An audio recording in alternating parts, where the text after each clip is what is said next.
Welcome to Rise from Switzerland, where 70% of the public has agreed to download a contact tracing app, and where the government recently authorized informal groups of 30 people or more. I am Professor Demian Hodari of EHL Lausanne. And a very good morning, good afternoon, or good evening, wherever you are in the world, to 50 countries that are joining us weekly on Rise across from 40 different institutions. We are thrilled to have you back with us every week. This is our 7th episode of Rise. And as we say, this is something we've created for you, with you.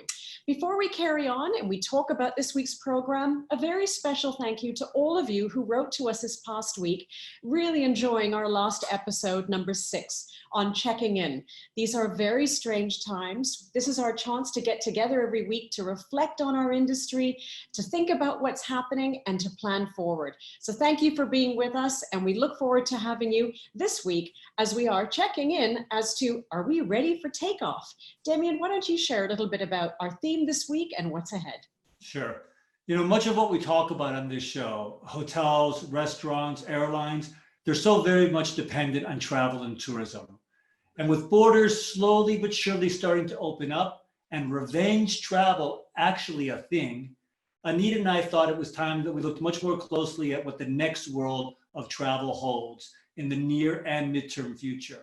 Not just can we travel or when can we travel, but are we ready to travel and do we want to travel? And we've got 2 great experts with us today to talk about those issues. I want to remind everybody before we get going with that topic to be sending us your questions using the Q&A button at the bottom. Those can be both questions for Anita and myself, as well as for our travel and tourism experts as well. And before we get going, let's have, as always, we want to start with this conversation with a question for you.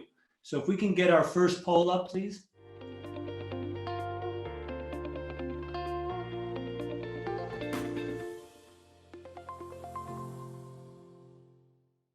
Well, thanks for answering that. And let's get those results up right away if we can.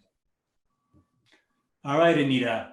See, I agree. 60% of our audience are saying visible hygiene and safety standards. They want to see the restaurant practicing these things, whether it's masks or not handing out menus or the social distancing of tables. And second and third, we've got know everyone in your dinner party, know the restaurant. That confidence factor. How would you interpret this, Anita? That's so interesting to see, and it's always lovely to get a direct read on what our viewers are actually thinking. I agree with you. This is something that's quite clear. People's confidence is going to come through seeing the protocols actually being observed and trusting who they are with and where they are. So a very clear sense of places might be open, but we need to make sure we can trust that they are safe for us to go back into. Yeah, I like that we asked this question. I think if people were watching last week, I had this reservation about going out to eat to a restaurant for this diminished experience, and I went out, and I would agree. I was watching to see the hygiene and safety standards being practiced, but I felt comfortable because I knew the restaurant and I knew the people I was with. So it actually resonates quite strongly with me. All right, thanks everybody for that. Anita, over to you. Excellent. As we do every single week, we try to look at where in the world are we? What has happened in the past week that is important for us all to acknowledge? And how do we then make sense of that from an industry perspective? So in the last week, what has been happening? As we've seen very clearly, there is an easing of restrictions in terms of opening up economies while keeping an eye on, do we risk the creation of spikes and introducing a second wave? Testing and contact tracing has become critical, but it's now become a government priority as well, with significant investment going into not just the testing kits, but the rollout of the contact tracing principles.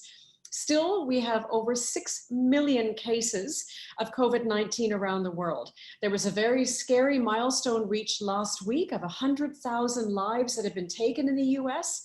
This is all going to the fact that as much as we are easing restrictions, as much as doors are opening up and invitations are happening, we're still in a crisis. We still have to deal with this because we don't understand the life cycle of the virus. We don't yet have a cure.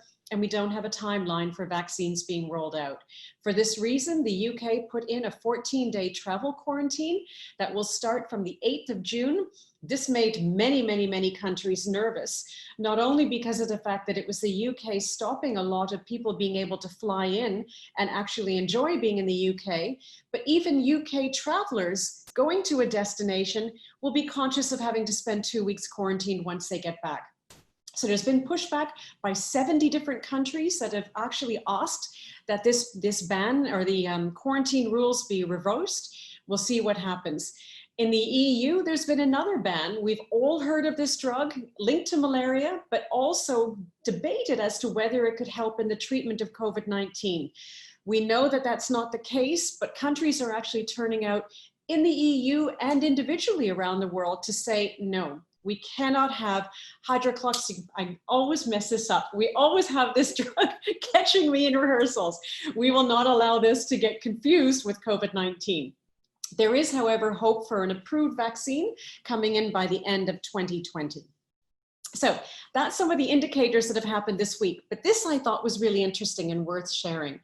Many people have gotten used to the whole working from home and getting used to the routines, but a study was conducted to get a sense of what are people actually missing. And this is where what I found interesting was the appreciation for the organic nature of working together. People are missing 17% learning from each other. They're missing a routine, 1/3 of them. Brainstorming that happens, 30% are missing that. And 17% are missing grown-up conversations. So if we look at, for instance, what RISE brings us every week we're able together to have these creative conversations, speak to one another and connect. Very interesting to see what people are missing. But equally, research was also done to get a sense of what are people going to miss once we go back to work and our doors open again. This was very interesting to see that people are recognizing what's outside their windows, what's outside their doors, especially as they can't anymore. What I thought was lovely about this research was the awareness of a stronger sense of community in local areas. That's lovely. And we really have become concerned about how are our neighbors faring? And do they need us to go help, whether it's with groceries, post, whatever it might be? Why does this matter? With governments around the world encouraging domestic tourism, much of it is not just about the economic ecosystem that goes around travel and tourism, but being able to stay at home to support your community getting back on its feet again, economically and socially. We cannot lose the strength of community once our doors open again and we go back into the greater world. I thought this was really interesting and quite touching because as we said last week when we checked in, we don't want to lose some of the goodness that's come from this time of being locked in. Demian, over to your side. Yeah, I got a couple of things here about government support for the economy and travel and tourism in particular. The Japanese government has said they're going to start to subsidize domestic travel as part of a 1.35 trillion yen plan, meaning travel within the country is going to be partially paid for by the government. The German government has taken a 20% stake in Lufthansa. They invested 9 billion euros there. They're going to own 20% with plans to sell it in a couple of years. But again, another way to help travel and tourism companies, buy part of them. And the EU has a 750 billion euro recovery plan composed largely of bonds and loans that the EU is going to distribute to those areas who have been most hard hit by the crisis. So it's interesting to see that governments can work with private companies and with the industry to help things along. On the other hand, if you look at the next slide, it's a little chaotic. We've got so many different travel policies just in Europe. So forget even the UK quarantine. We've got some countries opening borders to a neighbor country. So Italy has opened the border for Swiss, but the Switzerland has not yet opened the border for the Italians to come. We've got Spain opening borders at a certain date. The mayor of Amsterdam warning against rushing to regain international tourism. And so I understand this is not an easy time for anybody, including governments, but for anybody who was planning a road trip across Europe, good luck. It's going to be tough. We can move forward then. Stunning. And I'm really grateful that, Demian, you introduced that last chaotic slide as a bridge into where our industry is now, because it is confusing. And what's quite frightening is if you look at this map from the UNWTO, it gives an indication of how much countries are dependent on the GDP coming in through the tourism sector. The darker dots very much going into 31% up to over 50% of their economies. What's very frightening, however, is as we know that 75% of countries still are completely closed, even though we have 3% that are starting to ease restrictions. This is why the UNWTO just this past week introduced guidelines to reopen tourism so that we can keep in mind we need to manage confidence and healthcare before we go running back into the tourism world to make sure that we have safe, seamless travel across the entire ecosystem and the supply chain. This is really important because we are still in the middle of a pandemic. We need to make sure that we can get economic health of the world back on its feet safely, along with healthcare at the same time, which goes to the next slide. And I wanted to show this again from the point of view of the impact of the coronavirus, not just on countries in terms of healthcare, but their image. And this is quite concerning because if you look at the countries that are listed here, these are some of the top countries in the world in terms of the #1 destinations. Scarily though, we know that safety is no longer just about physical safety, it's psychological safety, and that confidence is vital. Confidence is going to be critical to momentum. And as Dilip mentioned in our 5th episode, travel is freedom. So people are not going to feel comfortable going to places unless they feel free to do so. So these countries, sadly, are going to be challenged not just by issues around healthcare, but the image that the coronavirus has brought to their actual image as a tourism destination. As our Secretary General says often, trust is the new currency. Every single travel destination around the world is going to have to build trust in addition to building healthcare systems that can support any risk. It's very frightening times. Sure. I've got a couple more technical things here. This I found fascinating. If you look historically towards even last year, 2019, only 4 airlines were able to be profitable at a 62% load factor. That's basically occupancy on an airline. Meaning every other airline at that number of occupancy was losing money, because break even is generally at 77% on average for the. I bring this up because of these social distancing policies that people are asking the airlines to follow. Basically, eliminate the middle seat, get rid of 1/3 of the seats on the plane, and even full at that capacity, airlines won't really be able to make money if we look historically. And so this is suggesting that if this is in fact mandatory for the airlines, or the airlines choose to do it, you can expect prices to be going up. And IATA projects it could go up by 54% over last year's prices just to allow the airlines to break even. So it'll be interesting to see how the airlines respond to this and how they can make money going forward. And don't forget, restaurants have a similar issue, right, with distance in between tables. All right, I found this number shocking, and I felt like I had to share it, as sad as it is. Anita already pointed out that 100,000 Americans have died of the coronavirus, but there are 100,000 crew members still stranded on their ships. That means their companies have not yet repatriated them home. And this has been several months now.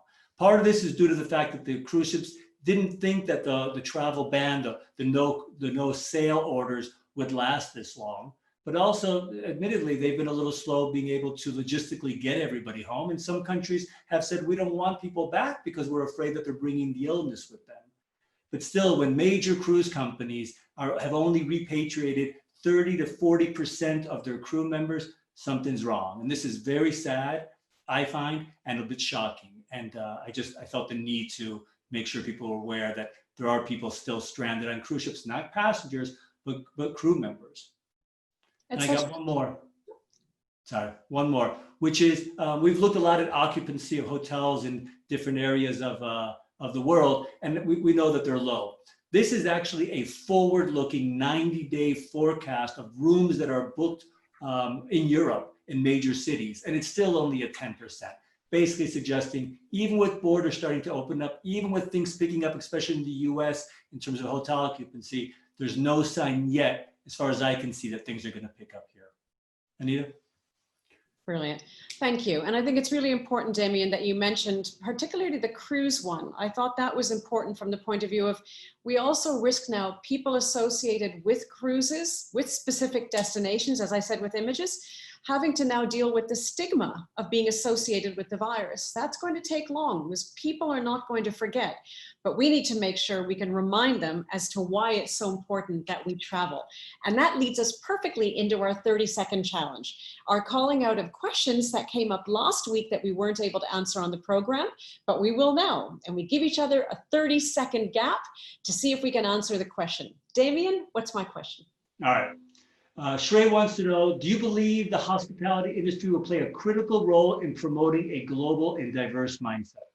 I love that question because that's always been at the heart of the travel and tourism industry. It's the only industry in the world where people of difference literally pack their bags, take their money and their ambitions, and they go to discover somewhere new and different places. So I think even more so, we have a global appreciation that will be strengthened by our ability to continue traveling.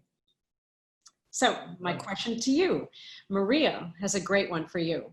How do you see hospitality education changing in the next year and in the long run, Professor Hodari? There's two things here. There's pedagogically, there's going to be, I think, a hybrid between online, remote learning and in-classroom learning. There's just between the number of people that are going to be allowed on campuses and the cost associated, I think you're going to definitely see that. And there's been a lot of improvement. People have spent a lot of time, professors, not just at our school, but around the world doing that. I think more interestingly is going to be the issue of what are we going to be teaching, right? This crisis has called into a question a number of principles and taken for granted facts, everything from revenue management to operations to strategy, which I teach. And I think around the world, not just in hospitality, in all industries, professors are re-looking at what they teach and thinking, how do I need to change the content because I've learned something new as a result of the virus? I have to say, Demian, I love that you said it that way, because particularly even an institution like EHL or anyone, the fact that we're having these conversations means there's a sensitization to the next normal of education, not just moving the model forward. Brilliantly said in effective time. Thanks. Excellent. Demian, what's next? All right. Let's take a quick look at some of the headlines that Anita and I have found interesting over the last week or two. Not so much about data, but more about conceptually, what's going on in our industry. So my first one is one that I thought was great. Europe summer travel, the 10 safest, longest socially distancing European beaches to visit post-lockdown from Forbes magazine. And I've been waiting for this, right? I've been waiting for destinations or establishments to start to say, we are safer, we are better for you than other ones. Granted, this was a review of 10 beaches. It wasn't an actual destination saying it, but they're already promoting safety during travel, during tourism, and not just in terms of safety, but also in terms of you're going to enjoy yourself more because you're going to be surrounded by less people and not have to worry about the social distancing. And so I imagine from here, there's going to be a new ratio one day, you know, number of square meters of beach divided by the number of sun tanning individuals, for example. But I think you're going to start to see more of this kind of marketing and journalism going forward. I've got a second one, which was good news in the States, I guess. Wynn Resorts, largest casino, I think, in Las Vegas, will reopen as of June 4th. And many other casinos are doing this as well. And I just got to thinking, saying, is this what people are going to want now? I understand people are going to want to let loose, but are they going to want to go and be inside a closed space, no windows, trapped amongst lots of different people? And granted, the casinos are doing things, they're going to separate the slot machines and less people at the craps table, and blackjack players won't be able to touch the cards. But they're talking about opening up all the restaurants, all the shopping, the rooftop pools, the beach, the nightclubs, etc.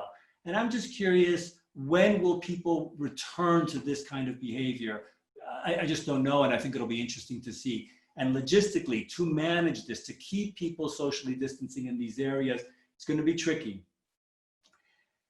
And we know that because we just had this last week, right? An international example of bad judgment. Local officials stunned by raucous Memorial Day festivities on the Lake of the Ozarks in Missouri, United States. And people have probably seen the photographs of this where even if people wanted to be out enjoying themselves in a responsible manner, they just weren't able to because of the huge number of crowds and people who were just disregarding it. And what I found really disturbing was the reaction of the local officials saying, oh, we were shocked at this kind of behavior, where I think it was hard to be surprised that this was going to happen. And then the request is all these people saying, oh, now that you haven't behaved in a responsible manner, please go spend 2 weeks at home self-isolating. You know, the expectation that people are going to do that after engaging in unsafe practices, it's just, you know, mind-blowing to me. I must say, one thing I love about this little segment, Demian, is that we don't show each other our headlines beforehand. And it's great to see that sort of choice. And admittedly, my reaction in that you've kicked me right in the Achilles heel on your choices, because you've hit the two things that really matter to me. Firstly, ethic. Like with the airline industry, there is something fundamentally unethical about competing on safety. To say one country is safer than another, one hotel is safer than another, one cruise is safer than another, there's just something wrong with that. And that's why I've always admired the airline industry, that they will not compete based on safety, whether it's Boeing and Airbus or the different brands.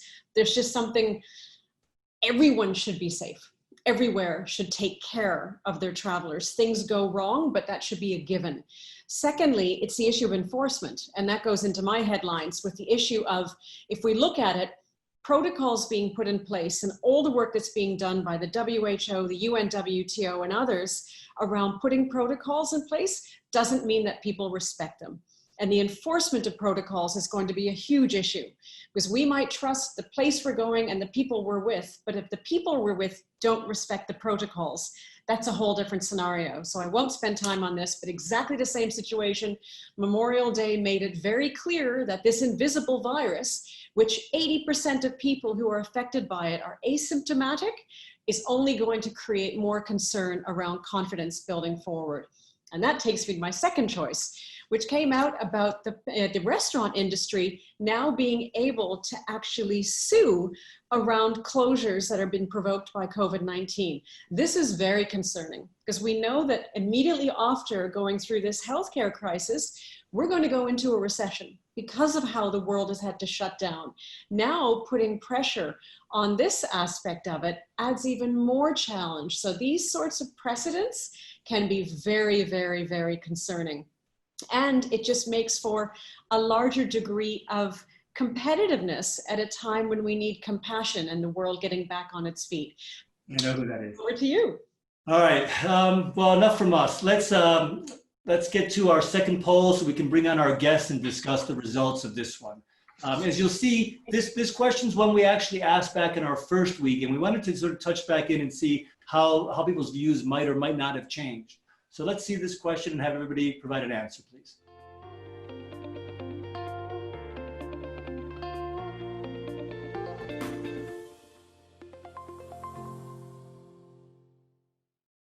All right, so close to 60% saying in the next 6 months.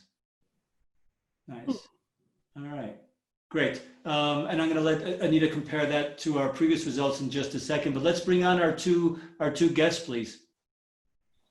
Excellent. And with that, it is my great, great pleasure to welcome to the RISE virtual stage two of, as we said in social media, the greatest minds and hearts when it comes to the real intelligence around traveler sentiment around the world.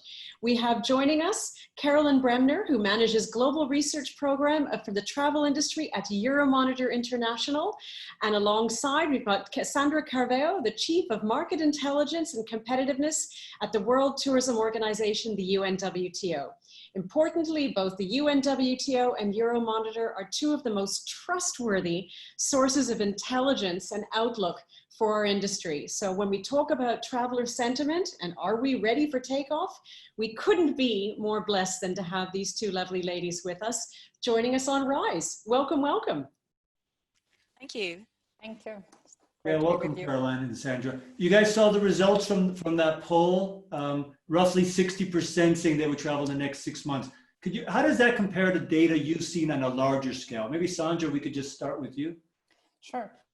Well, I think there's one of the good news, and Anita mentioned it, is we start seeing some easing of travel restrictions. And at the end of the day, that's going to be one of the determinant factors if you decide to internationally take a plane and go somewhere. We just released actually today our latest results, and we see that 3%, it's not much, but it's 3% already of countries are easing restrictions, but we still have 75% of countries with borders closed. So I think we need to be optimistic but realistic at the same time. And I think the 6 months is also a caution from the people saying, I want to see what's happened. So we will see a lot of wait and see. And Caroline, for you, other research that you've done or seen, is that sentiment of, I need 6 months before I feel comfortable, or I'm ready to go, because many of them were ready to go. Is that what you're seeing? Yes, it resonates well with the research that we have. We conducted a consumer survey in April to take account of the impact of COVID-19 on consumer attitudes and behavior. And globally, we're definitely seeing in the short to midterm, people want to sort of remain local, holiday closer to home once the restrictions start to be lifted. And this sense of, as Anita mentioned, the importance of being with friends and family and community. So that definitely in the short to midterm, we saw that coming through. But we also saw that long term, there will be this return to international travel. And I think you're absolutely right. It's about trust and having those protocols in place so that people feel reassured and confident about stepping outside and, going traveling abroad again. Thank you. Anita? It's interesting because if we look at where we started with episode 1 compared to now episode 7, originally there was a 62% chance of people traveling or 62% of the people said that they would travel within the next 6 months. That's gone down to 57%. So it's marginal. The change is teeny tiny, and it's still looking at ultimately very little shift. People might have an understanding of where we are in the world. They might hear about the protocols, hear about the borders easing. It doesn't mean they feel comfortable going. And I think that's really important. And exactly as Sandra said, we need to stay optimistic, but realistic and keep priorities on healthcare first before we can reconnect with the world. That's a great point. Stunning. I got a quick little question, which is, you guys have been doing this for a while, right? Researching this industry. How much of the past research and data is relevant anymore? Or do you think everything is a next normal, a new normal? We have to rethink everything we know about the way people travel, the way they make decisions, and how they travel? Or is this just a blip and that past research is going to stay relevant? Maybe Caroline, you want to start with that? Sure. We can always learn from previous crises. And I would say, having worked in travel and tourism, as you all have for, over a decade or more, that we sadly are always very sensitive to shocks, whether they're financial shocks like the global financial crisis of 10 years ago, or terrorism, or as we saw with 9/11, or natural disasters like the Asian tsunami. And what we're seeing is that this is a truly global situation with the pandemic. So everybody has been hit at the same time. And there really is no winners or losers. We're all in this together. And whether you're a digital brand or, a traditional brand, everybody's been hit the same. But we can look back and we can learn, what happened during these previous crises. How did consumers behave? What are they looking for? How should destinations build back better? And, what I'm hearing is that we also need to really double down on those sustainability, the SDGs, and sort of reinforce that because we know that we need to factor in and build in resilience to brands and destinations so that they can survive and transform and adapt, and face potentially other crises like this. I mean, it has been so unprecedented, but yes, there are definitely lessons to be learned. Thank you. I can pick up on that because Sandra, exactly as Caroline is saying, we have this challenge of an invisible crisis. It's global now, but it has been in the past a crisis that we've had to deal with regionally. When we talk on RISE, we talk about the next normal, not the new normal, because we know there are going to be phases. What learning can we take from the past, whether it's from SARS, MERS, invisible crises, to get a sense of how might the next normal look, and when can we get a sense of realism around maybe we can shift into the next normal? I think there's an interesting point in recovery times of crisis. We've compared, well, SARS, the economic crisis of 2008, and also 11 September. And actually it's interesting because SARS is the one where recovery times were shorter. So, you know, if we want to be positive, we can look at it from a perspective of saying a pandemic, obviously with unparalleled comparison with this, but it was a recovery that was much quicker than September 11, maybe because it had a more global perspective, because SARS impacted mostly Asia, North America with Canada. But really, I think what Caroline was saying is an important point. I think we need to be able to stop and build differently. And I think this is one of the biggest challenges that this crisis, with the depth it has and the widespread it has, allows us to look into discussions on over-tourism that were all over the press before we actually embarked on this crisis. We can't go back to what it was. And I think destinations and companies need to have that present.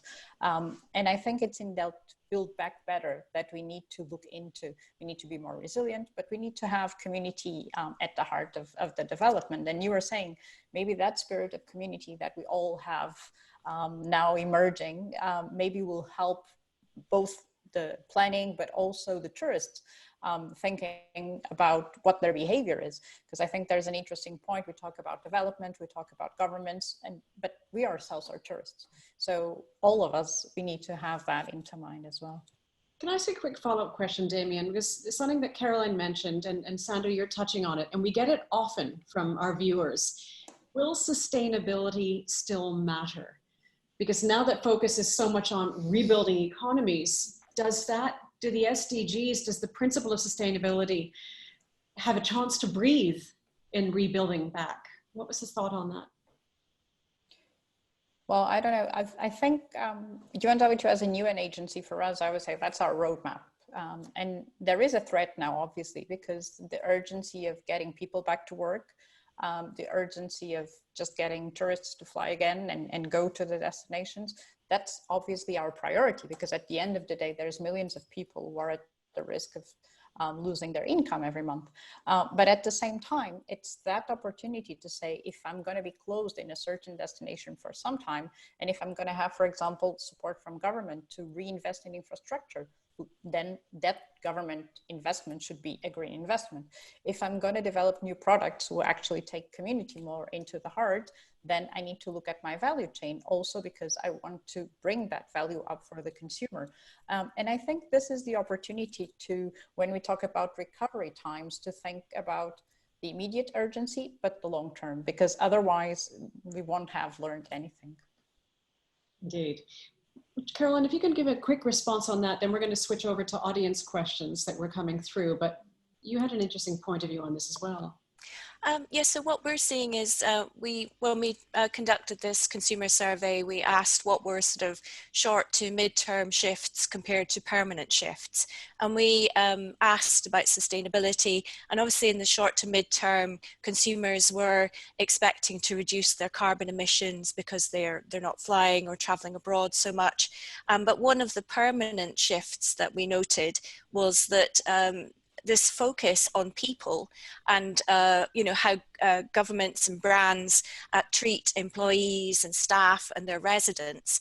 So that's going to be a permanent change that we'll see, the emphasis on people, the importance of humanity, and as you mentioned, that social component of sustainability. So we've definitely picked up at Euromonitor this sort of shift towards brands with purpose. And of course, the travel and tourism industry is one of the great people industries. And of course, for, young people moving into the industry, there is a sense that, you will be looked after, because this is all about people, guests, passengers, looking after them, making sure they're safe, but also giving them these most wonderful experiences. And just to end on that, we have research that shows overwhelmingly people still value real life experiences over digital. And you would obviously, with the pandemic, there has been a shift online to enjoy virtual experiences and to remote working, remote education, etc., e-learning. But at the same time, it's not going to overtake and replace that sort of one-on-one interaction with a destination that you get, and discovery and inspiration, etc. So we're really expecting that will come back, and once things are lifted, and of course it's a very slow process, and we can't rush it. Indeed. See, Demian, it's all about huggability. Should we go to the audience question? I knew you were going to get that in there. Let's get some questions from the audience. Katya, we have Katya with us today from the Voice from Above. Maybe you have some questions for us? Yes, so we have a bunch of questions for today, but I think we have time for 2. So Alma asks, is a distinction being made on travel for leisure, which is what tourism is all about, or travel as a necessity, like business or visiting families, separated because of the pandemic, or is the result of the survey travel in general? It's travel in general. So it's sort of a wide range of consumers across the world. And we talk to 40,000 consumers in our consumer survey, but equally we also survey our client base as well. So yeah, it's kind of a combined business and leisure. Good. If I may add, Demian, because this is always something in our definitions that we get very nervous. People always think about tourism as leisure, which is fine. But at the end of the day, as an economic activity, even if you're visiting your friends and relatives, you have an impact in the destination economy. So it's just because there's the tendency to everyone thinking that it's only leisure, but travel for visiting friends, traveling for health issues, or traveling for other purposes, as long as you spend your money out of your place of residence, then you're impacting the economy. Right. Good point. Katya, another question? Then we have a question from Jay. Do you notice a lot of government tourism organizations promoting that they are favorite destinations to travel to? I've observed Croatia and South Africa. Well, maybe I'll take that one on a government's perspective. I think the good thing is we've seen that governments have been first very quick in supporting the sector. There's been a massive packages coming in most countries to support the sector, protecting jobs and liquidity for companies. And I think that's very welcome. I think that's something that we had learned from the crisis of 2008 that we saw much quicker now. And now we start seeing countries getting their operations ready to reopen. And as Anita said, there's protocols being implemented. It's important, and we always stress that. We just published the UNWTO global protocols last week, that those need to be nationally and totally coordinated with health authorities. Otherwise, obviously, they miss the great objective, which is to ensure consumer safety, but also worker safety and resident safety. I think we can never forget those 3 pillars.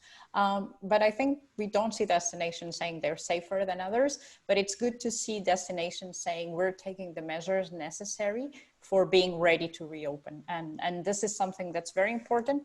It needs to be done in a coordinated manner and also communicated very clearly. I think we have time for some more questions. Kathy, another one? So this is from Anonymous. We know that some countries rely heavily on tourism. Do you think that their economies will shift away from tourism? Caroline, you got a view on that? Personally, I don't think so. You know, if it's sustainable tourism, it brings economic, social, and environmental sort of benefits to the destination, then, you know, there is no reason to change tack. I think, as we've all talked about today, we have a chance to pause and rethink and reset our approaches. And what we're definitely seeing is it's shone a light on the unsustainable business models that we were sort of just accepted in the past. So, you know, we're seeing, you know, super jumbos being retired. We're seeing, you know, question marks on large mega cruise ships, over tourism. So destinations saying, right, enough is enough. We can now take back control.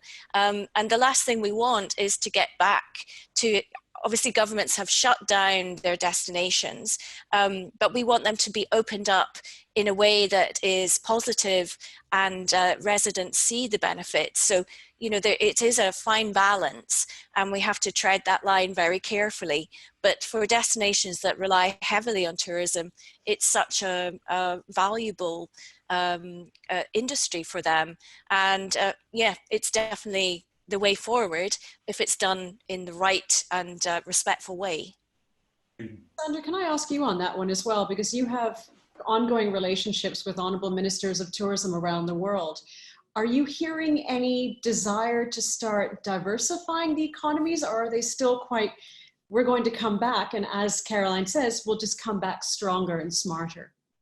No, I think most of the countries who obviously have a GDP where tourism represents more than 50%, and you showed a lot of them are small island developing states, where actually tourism is a competitive advantage, the same way that other countries have a competitive advantage in other sectors of the economy when you come to the global market.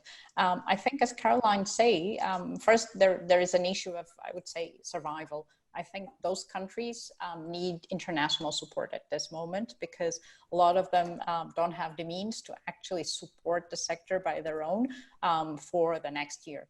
And then there's a huge opportunity, training. You know, people are on a standstill. So it's the great opportunity to actually train people in new skills. Digital will obviously accelerate after this crisis. So I think we have an obligation as an international community actually to support those countries because it's a livelihood. And I think, you know, there's a very positive factor, because it's not just tourism, it's their agriculture that can feed into their tourism. It's their service, you know, a technology startup, small, that can actually help local producers to connect to their hotels. So it's not, when you think about just, okay, people going to the beach and enjoying the country. No, it's the whole ecosystem in the country that actually benefits from tourism. That's a great point. Excellent. Demian, over to you for the wrap. Yeah, well, I guess we have our last question that we're starting now to ask every guest, which is last week we had two of our guests take the word RISE and treat it like an acronym and they told us what RISE meant to them. So we were wondering if you guys have had a chance to think about this show or RISE and what it might mean to you. Caroline, you're nodding, so I'm going to ask you what you would say. Well, for me, RISE, you know, to embody travel and tourism, it's about resilience, it's about inspiring people, it's about being social and sociable. As I said, this industry is such a people industry, and that's why we love it so. And then finally, that E should be for energizing and just maintaining that level of energy and, you know, applying that energy and making sure that we take all the positives and leave the bad bits behind. And so finally as well on that sort of E, evolving, because it's constantly, we're now in crisis, then we're moving to the different, you know, the next stage, which is recovery. But then it's going to be changing. It's constantly evolving, and we have to be adaptable and embrace that change. Which is really positive. For travelers as well, as we travel, it's going to be a new world out there. Yes. We're going to have to adapt the way we travel. Yeah, and when we do travel, we need to really evaluate, you know, the reasons why we're traveling, what we're getting from it, and that value. You know, just even going to a local park this weekend, my family just felt exhilarated because it was in nature, the sun was shining, it was just really enjoyable. So that's what we can provide to travelers, and also just make them aware of the value that they bring, but the value that they get themselves from these amazing experiences. Thank you. Thank you. And Sandra? I'd say be ready to innovate. I think we're going to need to innovate in everything, in product, in the way that we communicate, in the use of technology. Be ready to do some soul search. I think many of the destinations or the companies actually, you know, like everyone else, we're rushing. Everyone says this is a good moment to stop and think. And finally, to engage. I think I would hope that this process has learned that we can't do things alone. We really need to engage with each other, with different stakeholders in the industry. We're never going to be able to get out of it if it's not together. Yeah, great points. Great points. I know we're running out of time, so I need to bid you adieu, but say thank you so much, both Caroline and Sandra. I didn't know either of you before, but Anita was so adamant that the two of you come on the show, and I trust her opinion usually, and she was absolutely right here with both of you. So thank you so much for giving giving your personal views, but also the research and an informed view. So I thank you very much for that. You're welcome. Thank you. So much. Thank you, Anita. Thank you. It's been a pleasure. So as Demian said, we've started out this little idea that was created or seeded in our last episode by our executives and residents about what does RISE mean for us, and turning it into an acronym so we can actually look at it from different perspectives. And it was so interesting getting Sandra and Caroline's points of view. So we want to be able to ask you to share with us as well what RISE means to you. And this admittedly was mine when I was asked the question by one of our lovely team. And please send it to us at our Twitter account, which is rise_weekly. We'd love to get a sense of what do you think RISE means? Please do let us know. And if you want to send us a second communication, let us know what you think of Demian's new haircut. That always helps. But we look forward to hearing from you because your voice matters and your being a part of this journey matters. Brilliant. We now go on to getting a sense of, are we concerned about what's out there and what really matters to us to be able to build confidence? So, Demian, over to you. What are you concerned about this week? Look, I guess it came out a little bit of the conversation we had with our guests. Research is showing that travelers want brands with a purpose, that they want responsibility, they want socially responsible behaviors, they want these sustainable development goals to be enacted.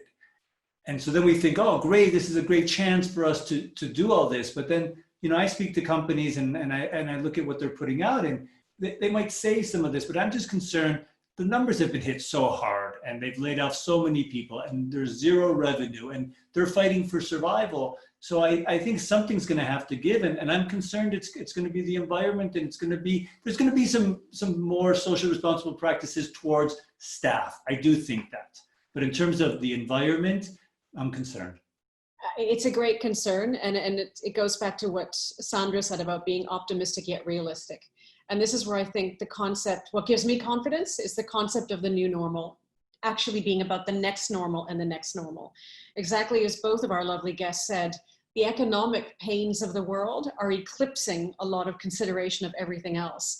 But if we know that the next normal is about getting people secure about their livelihoods, we can make sure that the underlying foundation for the next normal and then the next and the next is sustainability. And that priorities might shift, but the next normal need not be the ongoing normal. Let's keep it on the radar, keep it a priority. And when people, hopefully sooner rather than later, are able to focus on this, we keep emphasizing that we have to have balanced sustainability, economic, social, cultural, spiritual, and environmental, through this at different phases. So your concern is very valid. And as you say, we need to see proof of delivery, not just the right rhetoric. And yet people go back to old ways and old skies. Yeah, I guess I have a second concern, is that we say we want that. Travelers say they want this, right? And then when it comes down to paying for a more responsible company's services or products, research is always there isn't uniformity in what research finds. And then I see what happened, we both pointed out in terms of the travelers last weekend, and saying, isn't it hypocritical to say, hey, companies, you need to be socially responsible and protect the environment, but when it comes to my behavior, I can do what I want because I'm just an individual and I need to let loose. And so I don't see society or the industry moving together the way I wish it would. I agree. And then until the traveler takes as much responsibility for safety and security as the industry, there will be a hypocritical imbalance. You're absolutely right. Okay. So, Stunning. all right. Thank you. Maybe we've got time for one or two real quick questions, Katya. Yes, so there's a question from Jennifer, which is, what trends pre-COVID do you think will disappear once people start traveling again? Want to take that one? That's an interesting one. There are so many that are being questioned. One that we've talked about before is one that'll actually evolve, and the whole wellness trend now stretching into well-being, which I think will touch many, many different niches themselves. But goodness me, it's yet to be seen. I think there was a lot of focus on people being able to do things in more high touch, as we've talked in the past, whether it's in pure wellness, in gastronomy, in immersion, which in the next normal might pull back a little bit because people still want the psychological safety of knowing that they and residents and workers are fine. But I think it will recalibrate in a way that once we know what we're dealing with the pandemic and how to cure it and vaccinate, people will get closer together. But absolutely, it will not be a release of the pause button in the trends that were pre going into the post. Yeah, I'm going to actually jump in with a slightly different answer rather than take a different question. I'm wondering if the weekend getaway, oh, look, there's a cheap flight to Barcelona for the weekend. Let's just go last minute and travel there and just let loose. I'm wondering if this idea of travel with a purpose, or people being more careful about where they're going, when they're going, more research into it, might mean less of these shorter junket trips and more bigger trips with a purpose that people can plan and be sure about. And I'm wondering if there's going to be a shift there a little bit. Look, I think we could obviously, as everybody hopefully knows, Anita and I will come back on after the show. If you just wait around for a minute, and we'll answer the questions we weren't able to get to. So please do stay on for some more questions. But I do think we need to move forward, Anita. Indeed, indeed. But thankfully we have our inbox time afterwards. As we introduced a few weeks ago, we love the idea of you sharing your COVID-19 stories. So please do write to us at our email address, riseweekly2020@gmail.com. We'll let you know what the instructions are in terms of the little clip what we need. But this week we want to share with you Victoria's story. Hi, my name is Victoria Sardane, and I'm a wellness coach and consultant based between Berlin and Lausanne, Switzerland. I am self-employed, and a lot of my clients are actually in the hospitality sector. Therefore, they were, of course, very impacted by COVID, meaning I was as well. And a lot of my contracts were significantly reduced.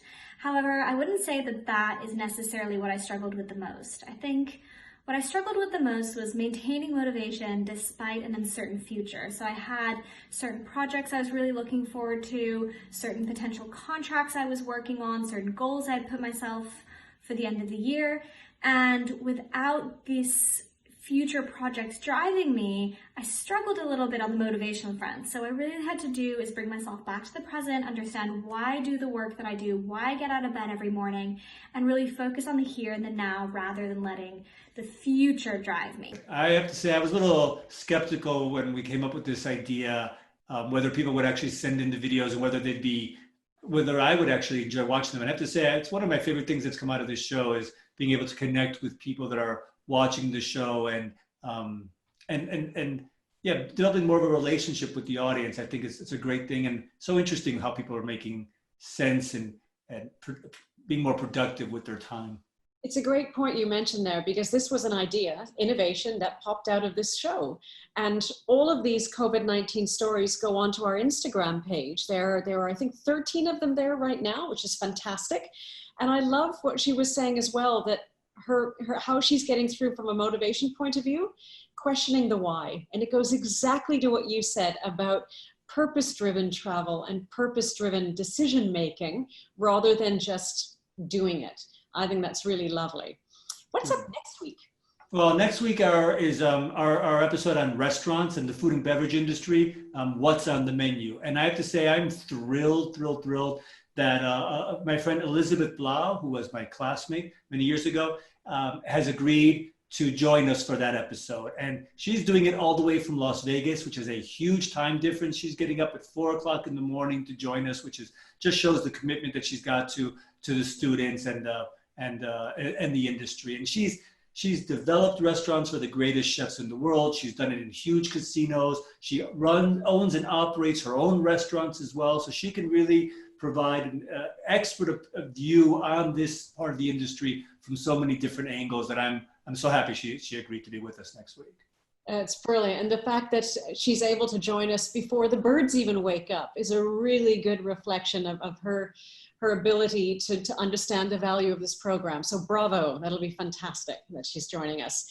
Excellent, but that brings us to the end of this episode, our number 7. If anyone has missed anything, we have all of them put on our website, rise-weekly.com. This week's episode will be posted by Friday. We've got all of the past episodes there, and we'd love to know which ones you found are most valuable. If you ever need to contact us, please do send us a note through our Twitter account or through our email. Any special birthday messages for Demian this week? I think it's on Wednesday, particularly the Minions. We found out that he actually enjoys the little Minions. As always, a very warm thank you to our Wizards of Oz, Jessica, Grace, Katya, and Sarah. Thank you for all you do behind the scenes. To everyone, you are more than welcome to stay on. We're going to be going into the inbox for the next 20 so minutes after we officially close the program itself. If you can't join us, please everyone, stay safe, stay home, stay hopeful, and keep your hands clean. We'll see you next Monday. Take care. Bye-bye, everybody.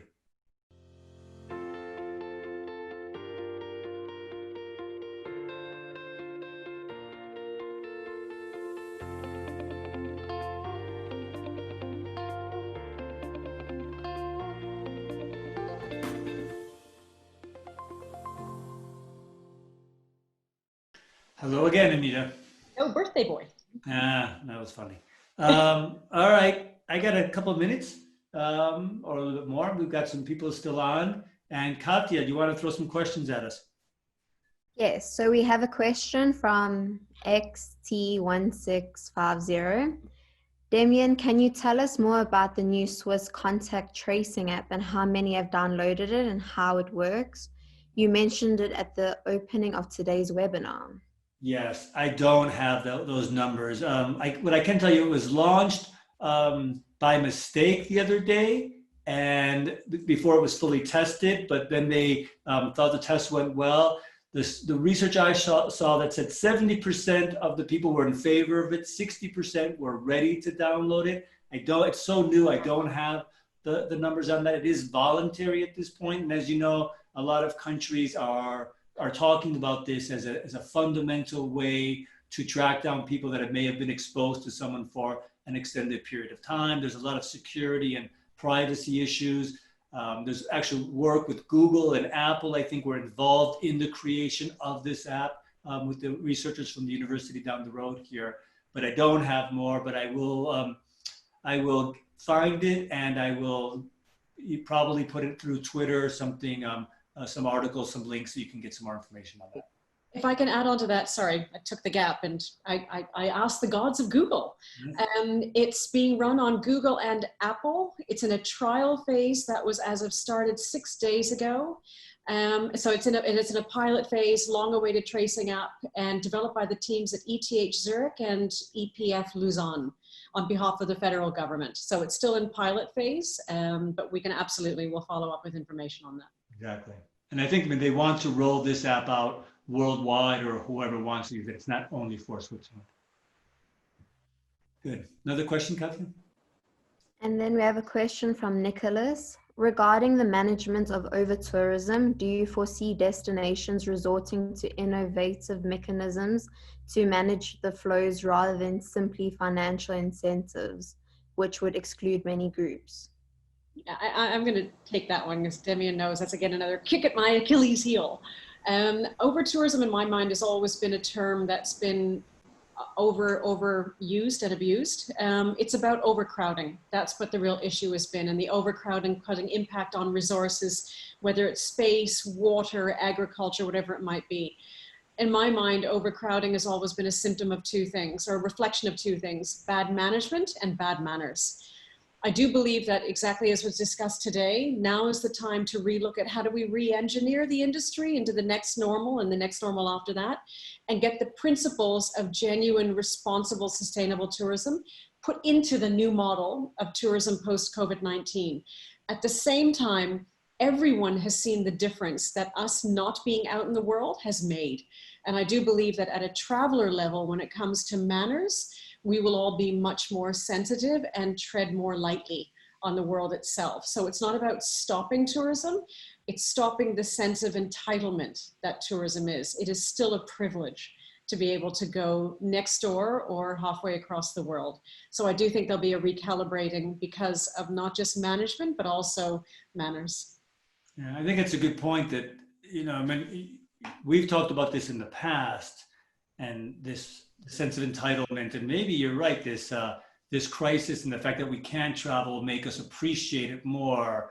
And I guess that links a bit to what I said before, that maybe these quick little trips and maybe more meaningful, bigger, less mass trips might be a result, and that could be a positive outcome. Let's take a couple more questions if we can. Katya? So this is from Shrey. With the flurry of news and reports of racial discrimination around the world, do you believe the next big battle for hospitality is discrimination towards specific groups, especially with regards to employee and guest safety? It's a tricky one because just the word discrimination itself is about division. If anything, this goes similarly to the question about over-tourism and appreciation coming out of this time. My fundamental belief is that travel and tourism has always been an industry that opens our eyes and our hearts up to different people, and in many ways finding that we're all the same. So I cannot believe that there would ever be policies put in place to separate. If anything, there would be practices put in place to be able to bring us all closer together with an understanding and appreciation for difference rather than an expectation of sameness. Yeah.